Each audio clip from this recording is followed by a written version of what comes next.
আমাদের মমতা বন্দ্যোপাধ্যায় শিখিয়েছে মা মাটি মানুষের সরকার, আমাদের শিখিয়েছে সাধারণ মানুষের সঙ্গে একসঙ্গে থাকতে, যাতে সবাইকে নিয়ে আমরা একসঙ্গে চলতে পারি।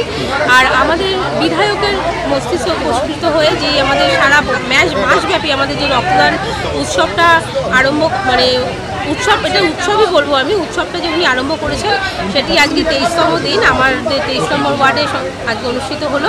তো আমরা চাই সবসময় মানুষের পাশে থাকতে, আনন্দে না থাকতে পারলেও আমরা মানুষের দুঃখে, মানুষের যখন অসুবিধা হবে তখন যাতে আমরা সকলে একসঙ্গে দাঁড়িয়ে থাকতে পারি তাদের সঙ্গে, দুঃখের সঙ্গে। তো আমরা সেই জন্য সবাই বদ্ধপরিকল্প। আমাদের রাজারহাট বিধানসভার বিধায়ক যেমনি সাধারণ মানুষের সঙ্গে থাকেন, আমাদের নেতা দেবরাজ চক্রবর্তী যেমনি সাধারণ মানুষের সঙ্গে থাকেন, আমরাও কাউন্সিলররা চাই সকলের সঙ্গে থাকতে। আমরা সেই জন্য একসঙ্গে থাকার চেষ্টা করি। আর এই জন্যই আমাদের সারা মাসব্যাপী রক্তদান শিবির অনুষ্ঠিত হয়, যাতে কোনো মানুষ রক্তের অভাবে প্রাণ না হারাতে হয়।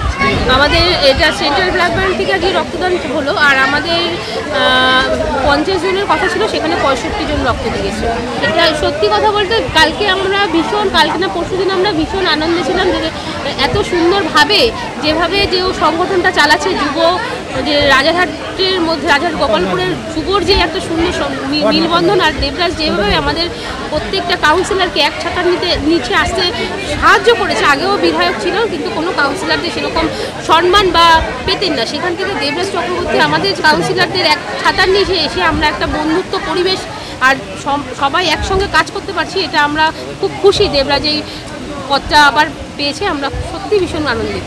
মুখ্যমন্ত্রী মমতা বন্দ্যোপাধ্যায় অনুপ্রেরণা আমাদের রাজারহাট গোপালপুরের বিধায়িকা, জনপ্রিয় বিধায়িকা, প্রখ্যাত সঙ্গীত শিল্পী অদিতি মুন্সি এবং আমাদের নেতৃত্ব সমাজের আইকন দেবরাজ তত্ত্বাবধানে পুরো বিধানসভা জুড়ে এটা একটা মহতি উদ্যোগ। রক্তদান শিবির অনেক জায়গায় হয়, কিন্তু 30 দিনে 30টা বিধানসভা জুড়ে এটা কিন্তু দেখা যায় না। এবং দুটো বিধানসভা জুড়ে, আমি সবসময় বলি রাজারহাট গোপাল, রাজারহাট নিউ টাউন, এই দুটো বিধানসভা জুড়ে রক্তদান শিবিরে নেই। এটা একটা উৎসবে পরিণত হয়েছে, প্রচুর মানুষ রক্ত দিচ্ছেন। এটা সারা বছরের আমাদের একটা ইনভেস্টমেন্ট, এটা হচ্ছে রক্তের কার্ডগুলো আমাদের কাছে ইনভেস্ট হয়ে থাকলো।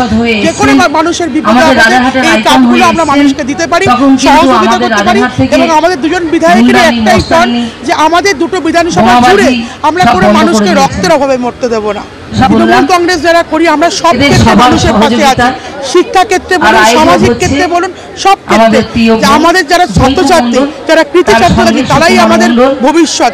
তাদেরকে সম্বর্ধনা দেওয়া মানে, তাদেরকে শুভেচ্ছা জ্ঞাপন করা মানে আমরা নিজেরাই গর্ব অনুভব করা। আমরা তৃণমূল কংগ্রেস এই দিনটা আমাদের আবেগের দিন। এই দিনটা মানুষকে ডাকতে হয় না, বলতে হয় না।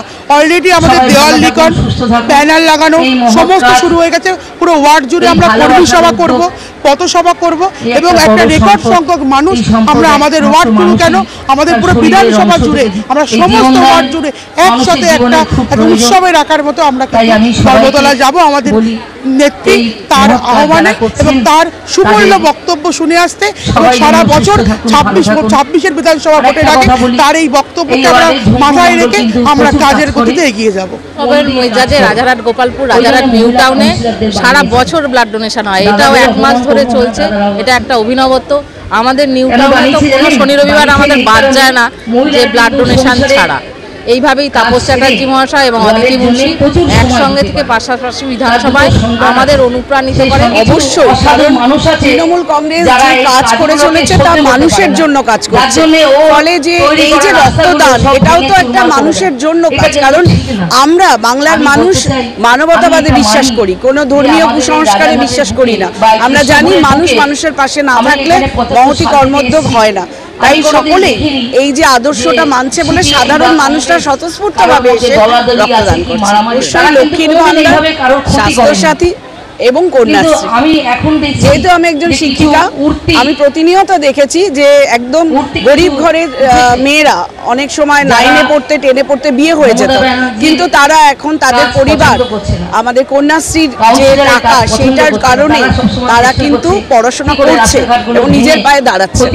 এবং ঝুমকুর টিমকে, সুকুমারকে, তার সাথে সাথে দেবরাজকে ধন্যবাদ জানাবো যে ওর নেতৃত্ব নির্দেশ দিয়েছে, সেই নির্দেশটাকে যেভাবে দেবরাজ ফলো আপ করে এবং প্রত্যেকটা ওয়ার্ডে 1 মাস ধরে এরকম রক্তদান শিবির করছে, ওকেও অনেক অনেক ধন্যবাদ জানাই।